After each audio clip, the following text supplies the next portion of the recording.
بسم اللہ الرحمن الرحیم۔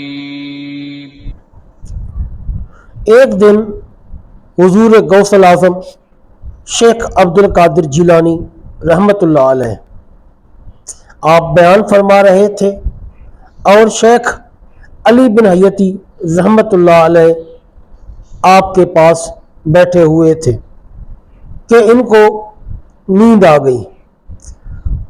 حضور غوث اعظم رحمۃ اللہ علیہ نے اہل مجلس سے فرمایا خاموش رہو، اور آپ ممبر سے نیچے اتر آئے اور شیخ علی بن حیتی رحمۃ اللہ علیہ کے سامنے باادب کھڑے ہو گئے اور ان کی طرف دیکھتے رہے۔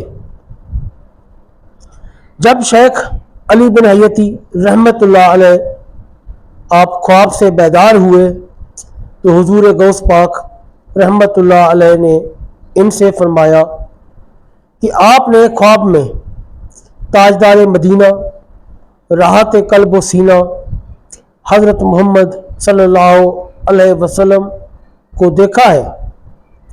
انہوں نے جواب دیا، جی حضور۔ آپ رحمۃ اللہ علیہ نے فرمایا، میں اسی لیے باادب کھڑا ہو گیا تھا۔ پھر آپ نے پوچھا کہ نبی پاک صاحب لولاک آپ صلی اللہ علیہ وسلم نے آپ کو کیا نصیحت فرمائی؟ تو انہوں نے کہا، آپ صلی اللہ علیہ وآلہ وسلم نے فرمایا کہ آپ غوث پاک عبد القادر جیلانی کی خدمت اقدس میں حاضری کو لازم کر لو۔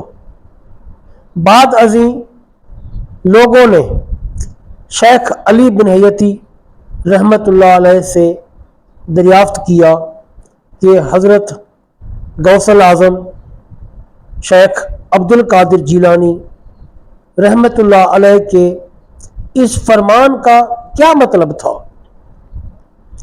کہ میں اسی لیے باادب کھڑا ہو گیا تھا؟ تو شیخ علی بن حیتی رحمۃ اللہ علیہ الباری نے فرمایا کہ میں جو کچھ خواب میں دیکھ رہا تھا وہ سب سیدنا شیخ عبد القادر جیلانی رحمۃ اللہ علیہ اس کو بیداری میں دیکھ رہے تھے۔ سبحان اللہ، ماشاء اللہ، لاکھوں کروڑوں رحمت نازل ہو شیخ عبد القادر جیلانی کی قبر انور پر، آمین ثم آمین یا رب العالمین۔ دوستو، اگر آپ کو ہماری یہ ویڈیو پسند آئی ہو تو چینل کو لائک اور سبسکرائب کر دیں اور بیل آئیکن کو بھی پریس کر دیں تاکہ ہر نئی آنے والی ویڈیو کا نوٹیفیکیشن آپ تک پہنچتا رہے۔ جزاک اللہ خیرہ۔